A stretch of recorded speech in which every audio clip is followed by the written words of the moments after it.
Welcome to One Sharp Sword, cutting through to what matters most. I'm your host, Dr. P, Dr. Wayne Purnell, the breakthrough success coach and your powerful presence mentor. Today, do you know who you need to meet? Do you know who you need to meet? I will tell you, you need to meet Rob Thomas. He's my guest today. He's written a book called Who Do You Need to Meet? And he's got an amazing history. And he's got a more amazing future. We're going to learn all about it, from Eagle Scout to clarinet player to living in Connecticut to there's all kinds of stuff. Let's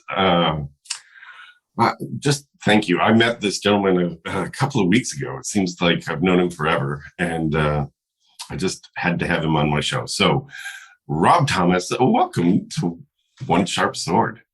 Thank you, my friend. It is an honor and a pleasure to be with you. Good Dr. Wayne. It's an honor. Thank you. It is an honor. So you've been a man of integrity since the time you were little. I mean, you don't accidentally find your way to Eagle Scout and carry those ethics with you into business. I mean, it's not an accident. Talk about a little bit about your background. Like, we'll get to what you're doing now, because look, props, I have the book, Who Do You Need to Meet? So we'll talk about that, because that is it's incredible what people don't know, and the follow-up that people don't know. So we'll talk about that. I want to talk about, how did you get here? So a little bit about your background, where you grew up, and how you found your way to Eagle Scout. Yeah, no, thank you very much. I appreciate that tee up. I grew up in Fairfield, Connecticut, the brat of a General Electric executive. My father was actually a very, very good, in the 70s and 80s, speechwriter for General Electric out of the Ivory Tower there in Fairfield. He'd established his chops before that. Both my mother and father were college graduates. They met in Chicago. But my father was most experienced in public relations as well as speech writing. He used to claim that he got, and I believe it to be true, standing ovations back then for General Electric speeches. One of the key components, though, that he did was not only write the speech, but he would also train the executives to be able to give it. And those are kind of some of the pieces that I garnered from my father's experience. And he would not take no for an answer, and he wouldn't give up. He had of course, his own demons and piccolillos, but he overcame those, had a very successful career with, he used to call it Generous Electric.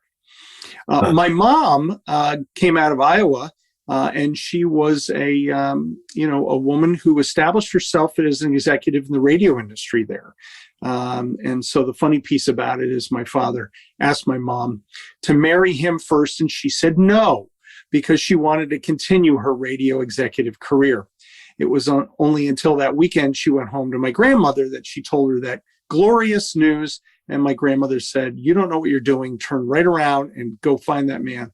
So, but I tell that story because as an only child, they instilled with me some really good kind of habits about life as well as business.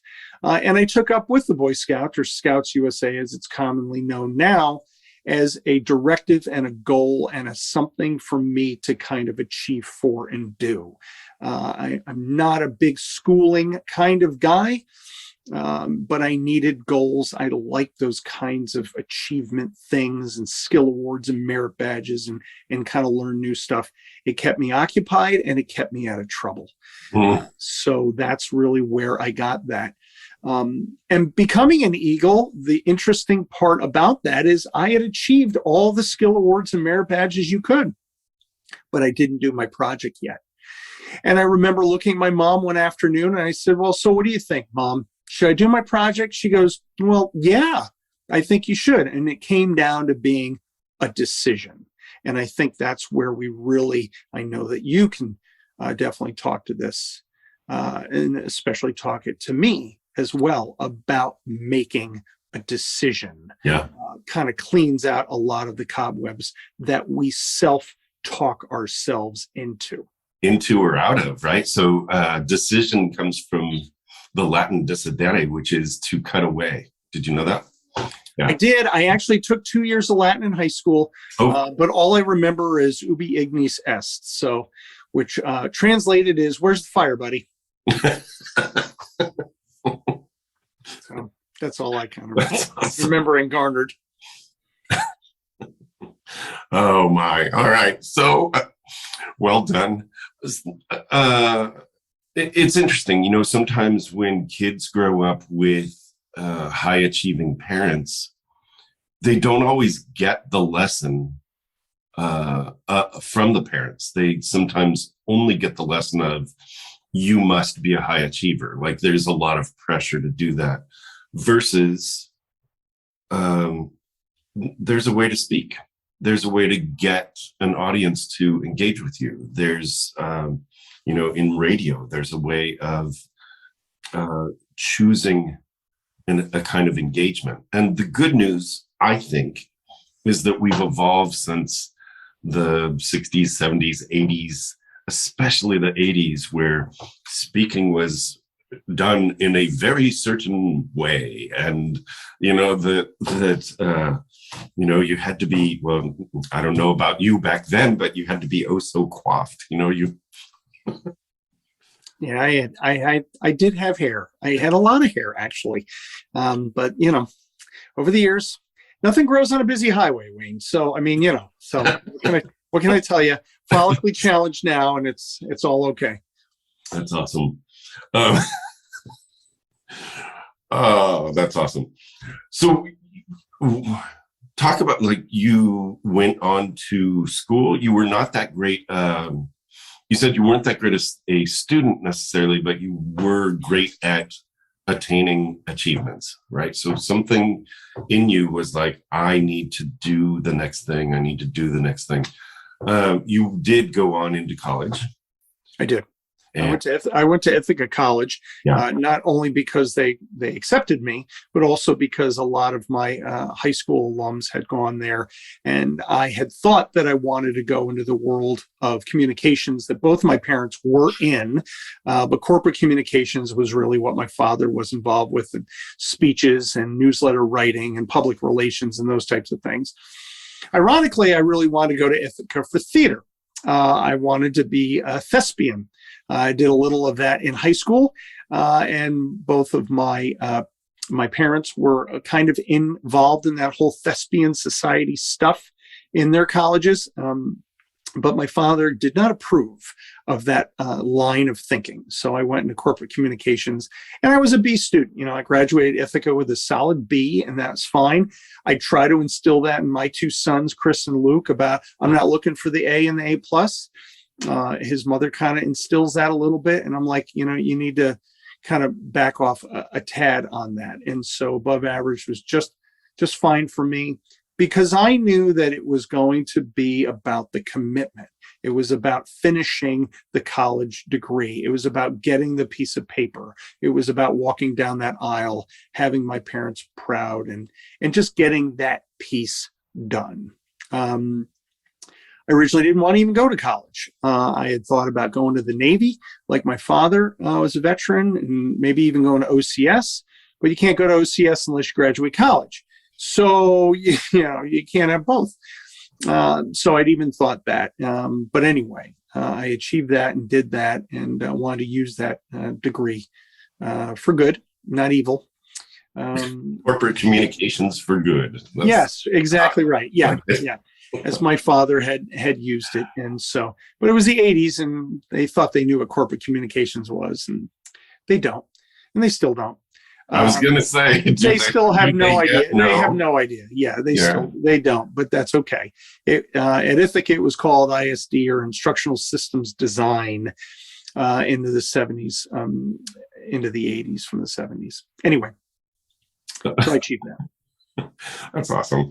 I think that's in terms of principles and ethics and personal standards, I think that, what you've said is you push to achieve, but it's not about let's get the highest grade. It's about let's move forward, get things done, and complete, right? Complete and complete. And it's a series of completions that's been your success path, really.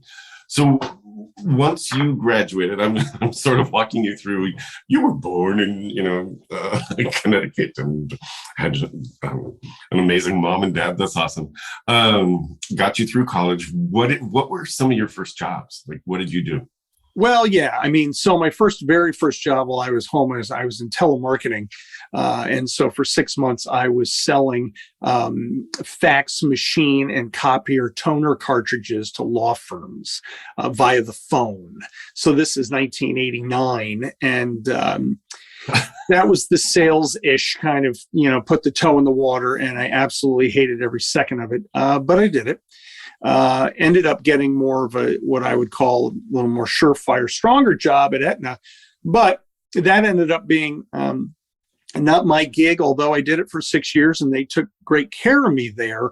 I was chained to a desk. So I was in charge of drafting all of those summary plan description documents that insurance companies draft out for legal purposes. As you're on your way to the hospital with your emergency card, you have the document in your hand, figuring out what in the world the insurance is actually going to pay for. Obviously, all of it's now online and on the web. But back then, it was all printed stuff. And so Mother Aetna had done a whole bunch of layoffs in the 90s, and I took the sixth one and went out and tried to explore. And I figured I would get a job doing that kind of thing in terms of documents, and that wasn't going to work. And then I switched over to thinking about recruiting, but I didn't have any experience. So it was the chicken and the egg thing. And so then I went into sales, and it was completely serendipitous. I went to a career fair at the local university, and I literally was on my last kind of leg, and I gave them my resume, and I was a little older than your most, and they picked me up. And that was Bell Atlantic Mobile picked me up in terms of sales. Now they're known as Verizon Wireless. And they picked me up, and I was grateful for that. And what did you end up selling? I ended up selling cell phones to executives. So although I was commuting an arduous way in Connecticut, I was a sales rep that would sell a cell phone back then. This is the 90s, like mid 90s, 97, 98, late 90s, I guess. So the cell phones and batteries and cigarette lighter adapters and chargers and all that type of thing. I would sell to executives of Fairfield County. And I'm sure, as you remember, one of the famous stories is in my book. It talks about how I worked for Martha Stewart. And so I'm not going to give away any of that little story, but to say that it was true. If I asked her about it today, of course, she would not remember, but I do. So. Spoiler, he got burned. Almost. Yeah, Almost, right. It's toward the beginning of the book, actually. You open with it. So, yeah, good one. And somehow you became like the networking dude. How did that happen? How did you go from selling cell phones in the 80s and 90s to becoming the person, the leader in the field of, I mean, yes, there have been networking groups, and yes, there are some things that you've pulled from each of them, but you had, the reason that I wanted you here is that you have pulled all of the best together, plus you've brought it to current versus keeping things the way, things were started a certain way and have always been a certain way. And you're pulling the best of what worked and you're bringing it to, this is how we engage in the modern world. And there are certain things we could or should be doing more of. How did you get there? And, these days, you're known as the eagle of networking, right? That's the title you're carrying these days, that's a formidable title, I would say. Well, flattery will get you everywhere. I started my sales career, quite honestly, with the whole Glenn Ross movie, right? So that 20 minutes of of fame from that movie, Alec Baldwin and the like. I always encourage people to go watch that on YouTube if they're thinking about getting involved in sales. And the kicker about that is I want them to go watch that, then talk to me after they watch it. And then I'm going to tell them to not do anything like that in the movie that 20 minutes talks about. But I did it. I was that guy. I was the guy who would walk in the room and try to sell you. I was the guy that you would run from at the business after hours. I was the guy that always try to sell you. And after a while, it got old, tired, and bad. And I had to really kind of change the MO and change it up and figure out what in the world was going on.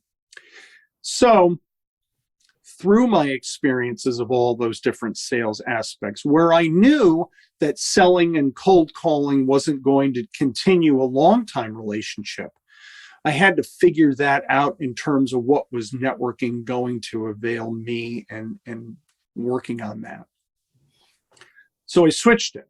So I switched the whole kind of ideal where it talks more about asking good questions of the other person, because the bottom line of networking, business and or sales, really is about whether or not I like you.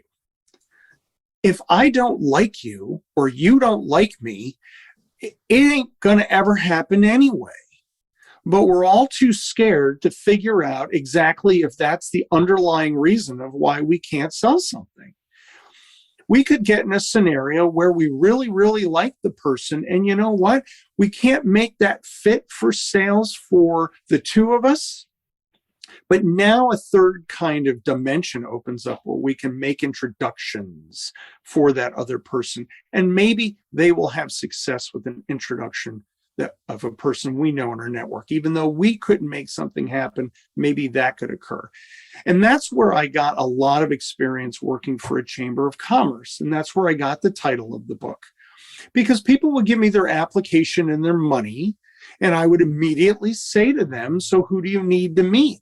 And they would tell me the three people we don't know, which is anybody, everybody, and somebody who wants to buy my stuff.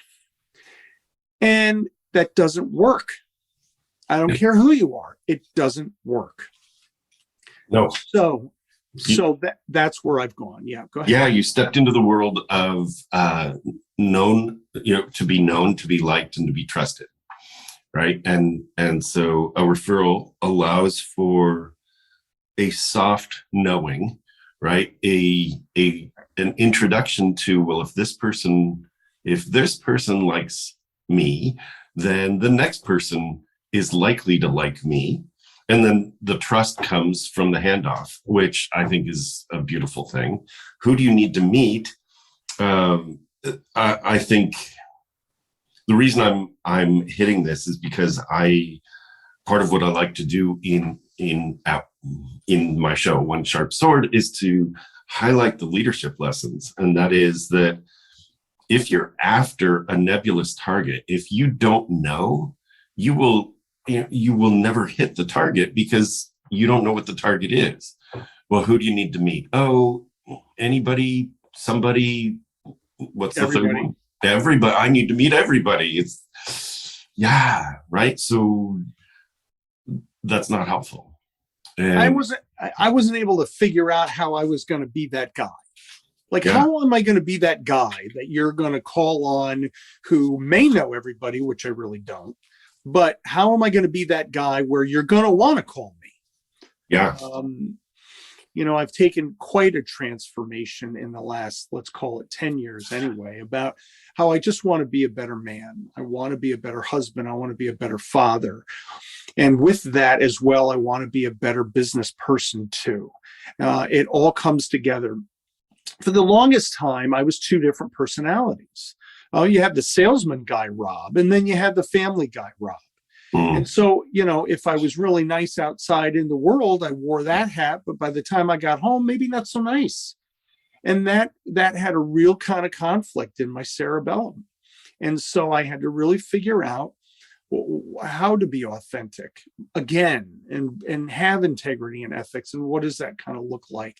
And so I needed to really kind of strip away all those kind of unauthentic aspects, be honest, not only with myself, but with others, and talk about, what are we trying to do here? I want to establish a relationship with you. I want you to know from the get-go what's happening, where I am, where you should be. And maybe I can make an introduction to make your life kind of better. That's huge. People miss the notion that relationship matters, right? Who you are, who you know, how you are. You are representative of the people you surround yourself with. And so if you're just not a happy person, you are probably driven by being around not happy people. And so it's quite a task. You're actually my target market, by the way. Just I look for people who, like, at that point when you made that decision, I look for people who are just not quite happy being in the land of two worlds. I'm one person at work. I'm one person at home. I am struggling for authenticity, and I know that there's a bigger life for me. And that is huge. And so, for you to step into that and go, I just want to be more authentic. I want to have more of a relationship with the people I do business with. And I want them to know that they can have a relationship with me. And it's fabulous. So these days, you took all of this, and these days your business is to teach people about relationships. Well, and it's to teach them that they don't always have to sell. They don't always have to just do that transaction. They also need to know that sometimes it might not just work out. They have to be comfortable with themselves in that. It just may not work out. And you know what? That's okay. That's okay that it may not work out. You can continue to establish and have that relationship, but it may not be for the business purposes. It may just be on the personal level. Well, that's the thing, is you never know what you think. Right. What you think about, well, this didn't work, I didn't get the sale, doesn't mean it didn't work out. It meant that you didn't get that sale. You built a relationship. You have no idea where that relationship's going to take you. Right. And I think that's one of the key things that you teach too. So walk us through some of the key ingredients to who do you need to meet. I'm going to hold up your book. It's behind you over your right shoulder. I've got it in my hand. Who do you need to meet? It's fascinating. So thank you. So quite simply, it's all about having a quality conversation. So be it whether we are virtually with each other because of the pandemic and things, or otherwise, or we're in person, it's about having a conversation. Now, most people are afraid about starting that conversation because they don't know the other person and they don't have a plan. So they need a plan about how you want to start that conversation. So a simple acronym that I have taken from the year's history past is called FORM. And what that does is that organizes my brain to ask certain questions of the person I'm standing in front of, so I can get a better sense in a 10, maybe 15-minute kind of conversation about whether I like you. It really comes down to something that broad-based and simple. And you know what? Are you likable? Maybe you don't like, awesome. And maybe you don't like me. And you know what? Let's just get that done. Let's get that over with, because the world is, full of way too many different individuals and time and money in the sort. So it's about starting that conversation. But before we do that too, especially virtually, we want to have some kind of good research about the person. Now, we can't do that when we've just met them. These questions help with that. But let's say we are having kind of a thing like today, or we're having an interview or something about today that's really getting at who is Dr. Wayne and where has he traveled, and getting some kind of high points and things to ask about you. From there, it's a discovery, it's an interaction on whether or not we think we can help each other in business. And I'm always very, very cognizant of saying in business, because the world is very discriminatory. It can be very sexist. It can be very challenging. And there are parts and pieces of this that people get paranoid. They get very kind of woo. They think you're being a little too invasive. And so this is about business right now and trying to figure that out. And then going through standards of really what I would call traditional type of process. We have a great discussion. What kind of follow-up is there? Are we sending a handwritten thank you note? Are we doing some other kind of note or thing to follow up? Are we putting that person or that company in our process? And if we're not, then why? And then that's okay. But it's okay if we don't want to. I want to get really specific. Is it okay if I give away the acronym, like what form stands for? You most certainly may. Absolutely. Sure. Okay. So what you've just said is we have to be clear that the questions, first of all, prepare. Second of all, we have to be clear that the questions we're asking allow us to know about the other person for business reasons because, and here's what you didn't say, because the kinds of questions you ask are actually very personal. Yeah. And so, and this is a huge concept. You're asking very personal questions in order to create a bridge to doing business. FORM is an acronym. It's a 4-letter acronym for tell me about your family, like, right? So F is family. O is what do you do, right? It's the occupation. So in preparing to have a conversation, know that you're going to walk through, tell me about your family, tell me about your occupation, right? What do you do for fun is recreation, right? So FOR and M is, and I want you to talk about this, M is either asking about money or like for the money or asking or talking about your message. So FORM. And can you talk about the money and the message piece in this one? Yeah, well, and again, when I start off with form, so typically a business interaction, it's going to go out of order. So it's going to start with O because we're here for the certain kind of business entity, environment, or thing. And so we may talk a little bit more about, I see you've been doing this for several different years. Well, that must mean that you enjoy it. And that kind of open-ended tees that up. On the F for family, it's really about understanding where's home. So I don't care necessarily about hearing about your dogs and your cats and your fishes and your brothers and your sisters and your aunts and uncles. I care more about the environment of which you were placed. Where's home for you?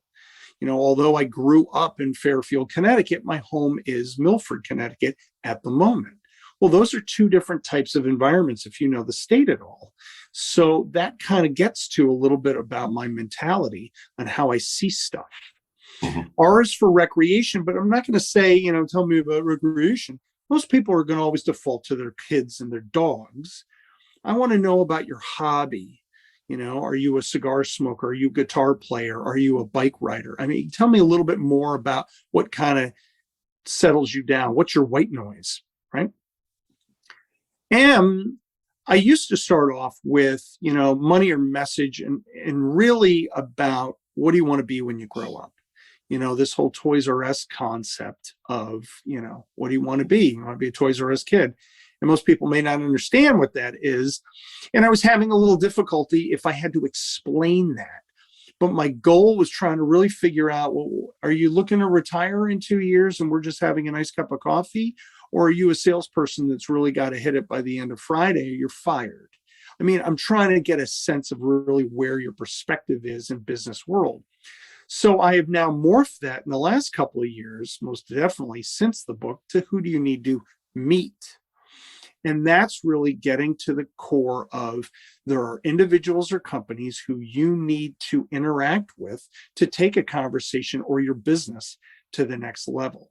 That's where I've really kind of taken that now.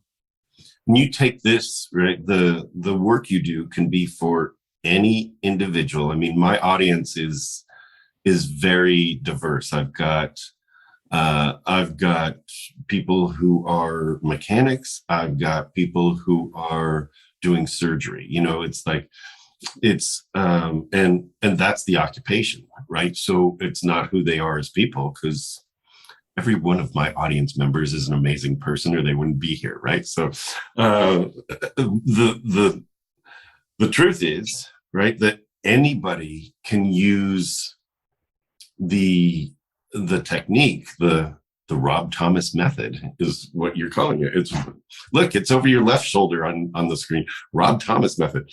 Anybody can use this in elevating their connections, in elevating their sales, and to recognize that you're always selling, right? That, you're selling you. Well, yeah. Right? Are you likable? And I hate that word. I hate the word selling. I hate it. I love that you hate that. But I just... That is awesome. I think that's the first time I hate it. I hate the word sales. I hate the word selling. I hate the word pipeline. I hate the word quota. I hate everything because frankly, Wayne, when this started...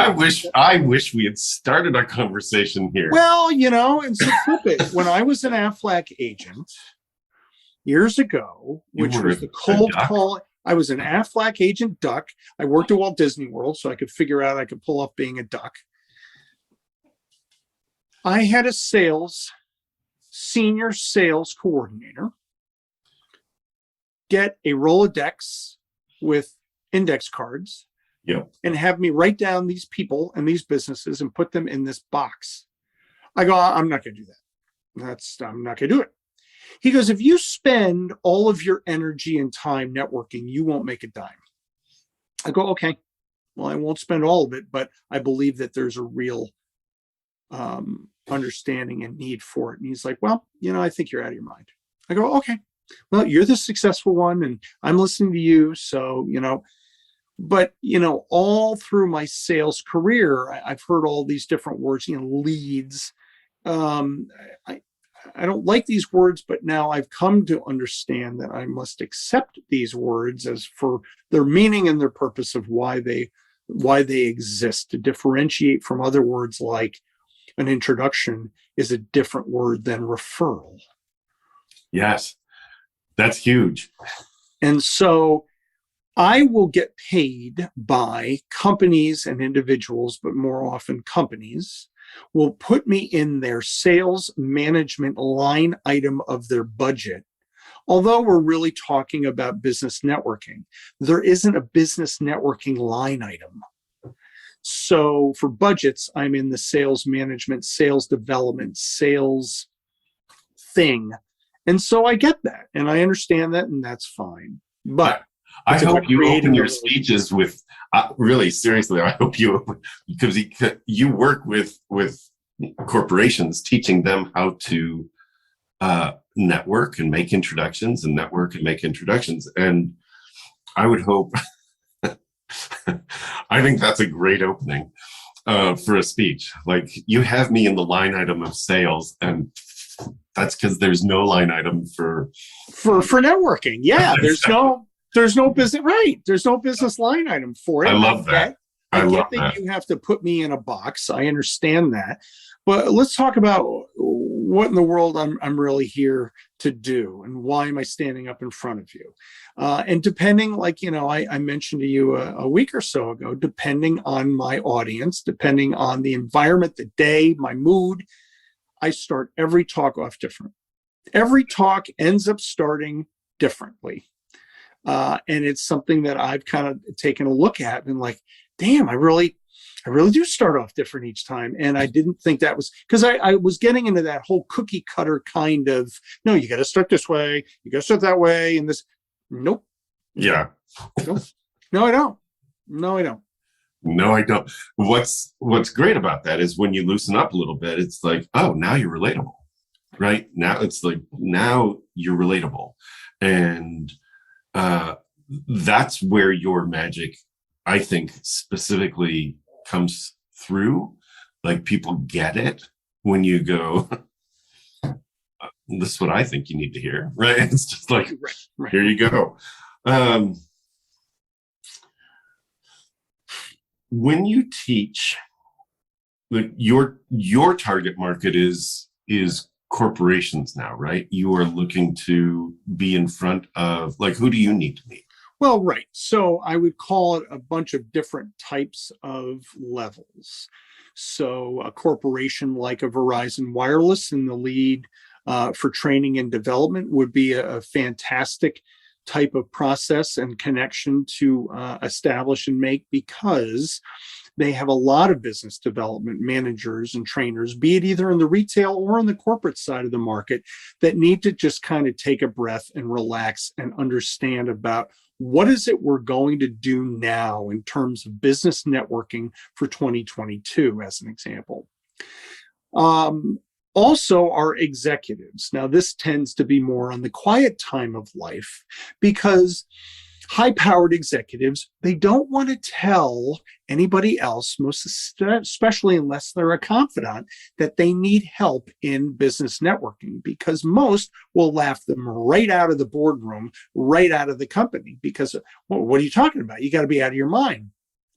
So I will help those executives figure out who is it they really need to meet. And the irony is that they already know those different contacts. It's a question of getting through and figuring out how well they know them. That's really where that's coming down to. And then finally, my other quest is to really get in front of all association executives that exist on the planet. And the reason why I make it so broad-based is because we're all going to be coming out of this nightmare pandemic, and they're all going to be doing conferences and meetings, and they're going to need something a little bit alternative compared to, the plumbing fitters of America want to learn a little bit more about networking skills than just, a couple lengths of pipe. And so that's where I come down being a little bit more creative for those different meetings. I see this. I see your work as being, and I'm holding up your book again, and I say that out loud because I have a listening audience as well as a viewing audience. So I'm holding up your book again. I think about 100% of the people that use LinkedIn could probably use your knowledge, because it's like, hey, nice to meet you, buy my stuff, and it's almost like one sentence. Hey, can we connect? Yes, we've connected. Now buy my stuff. It's like, you don't know anything about me. Why would I buy? And I don't know anything about you. Why would I buy from you? So I love that this can actually be used by everybody. There are people you want to and need to meet. Yes, you want to meet people who are who have the leverage to make a difference, and you never know what little leverage will bring greater leverage. So it's almost like, don't you need to meet everybody? Well, so know them, like become liked by, likable at least.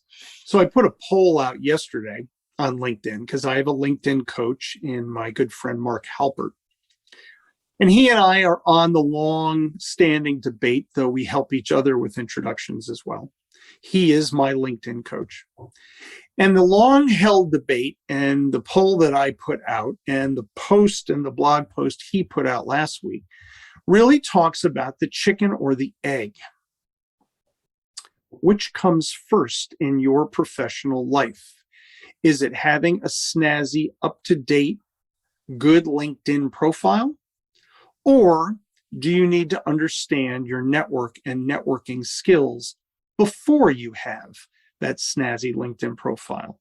Both of us charge a retainer fee to be able to help an individual or companies do that. But which comes first?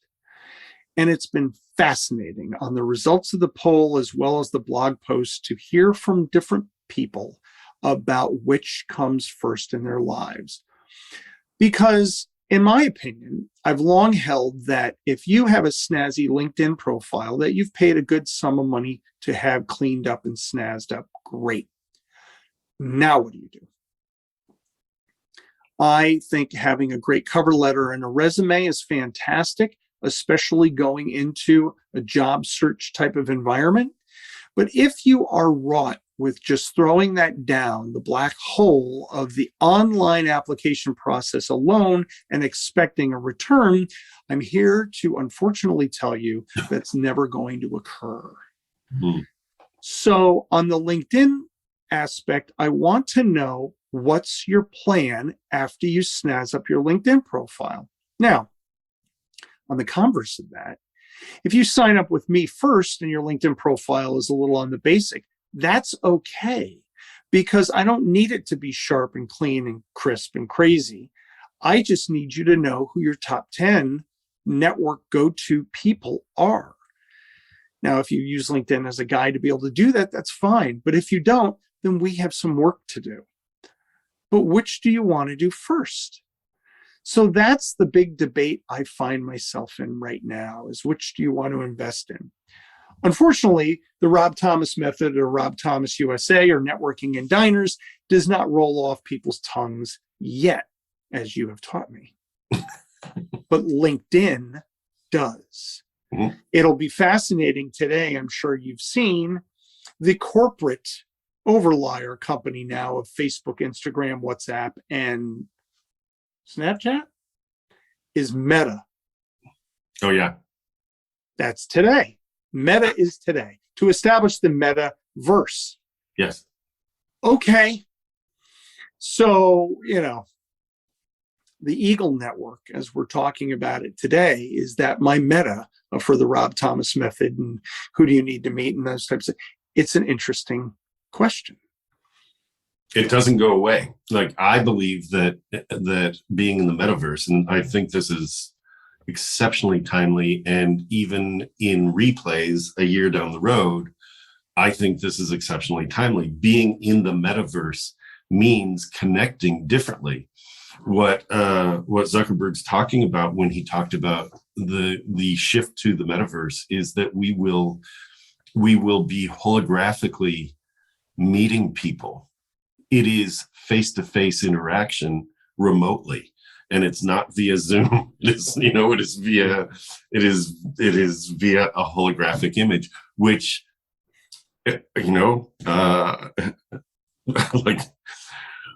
just the way that we're doing artificial intelligence now, or enhanced. I'm losing my words, but the ability to engage with such technology, I think, means that we need to know the human side of that even more, right? So what you're teaching as skill sets, when you meet someone, are you looking them in the eye? When you meet someone, are you remotely and through a hologram, we won't necessarily be able to shake hands. Can you sit with them? Can you understand exactly? Can you understand who they are and what they need? And are you filling their needs by asking the right questions? And that's a very human interaction. And a lot of what you teach it's the human skills. And I think, and I was going to just offer that most will ask me in a podcast, in a TV show, otherwise, most will ask me really, what is the driver? What is not the passion, but the passion element? What's the white hot light about all of this stuff we're talking about that gets me and keeps me going? And it's really boils down to about being a hero. How in the world can we be a hero to the other person? If I don't buy your stuff and you don't buy my stuff and it's all transactional and you're not going to be my hero in that, well, then what else you got? Well, I have 250 people at the minimum standing behind me that will say that Rob Thomas knows a little something. You equally have the same. How do we introduce all those different people to each other? And as you travel in different types of universes or markets or conversations or webcasts, are we saying, you know what? Rob's really actually my networking hero, or Wayne is my hero because they've introduced me to other individuals and companies I never would have met before, ever. And so that is why he is my hero. It's not because he spent so much money on my stuff and he is a client of mine. And no, this gets down to the age-old adage of, helping another person before ourselves. It's advocacy, really, what you're talking about, right? So it's not that you're a client, it's that you're an advocate. Right. I love that. And how much do I do that? Where do I do it? Do I do it well? And am I known for that? And that is the crux of the white hot light that, gets me up in the morning to figure out who am I going to help that they might say to, about me, rather than the egotistical maniac salesperson. They might say, actually, Rob's my hero. He introduced me to so-and-so, and that has led to this, that, and the other thing. That's what gets me going. I love that. I think the networking hero is a kind of an amazing thing, and to be seen as the unlikely hero, that when we think of heroes, it's you hear the theme music and the wind is blowing and your cape is wafting in the breeze and and it's the wind is going through my hair too. There you go. Right. Yeah. And the unlikely hero is someone who says, hey, who do you need to meet? Let me introduce you. And you said something that you have so much knowledge, and I think you throw things out there. You have where it's sort of like, we have this and we have that, and it's like, I just want to call it out. You mentioned that there's this Rolodex of about 250 people. Most people don't recognize that is the approximate number of names that you could call on in your head if someone demanded that you wrote down everybody you knew. We all have about 250 names rolling around in our heads. And I think it was Jeff Gitomer that talked about the Rolodex thing. And if your heroism comes from the invitation to have your Rolodex blend with my Rolodex, right? That's really where the hero piece meets is, well, if you know 250 people or can sort of maybe access that in your head or have it literally we're referencing a Rolodex that doesn't even exist anymore, by the way. Everything's digital. Rolodex used to be a circular file cabinet of a circular file of tiny little cards. It's amazing that we've moved so differently. So about 250 contacts. And if we blended those for the right reasons, it's not like, oh, you must meet everybody that I know. It's who do you need to meet? And it's back to the title of your book. Rob, what questions were you hoping I would ask? What other words would you like to say to make sure that our audience gets what they need? Thank you. Let me make sure I say thank you for the honor and the privilege. Make sure I say how all people can find me is starting with robthomasusa.com. robthomasusa.com. Yeah, and that's for all social and video and YouTube and everything. And the one thing I probably want to say as an end cap is, and sometimes I start my talks with this, is the number one reason why people don't network or network well in business is because they don't have a plan.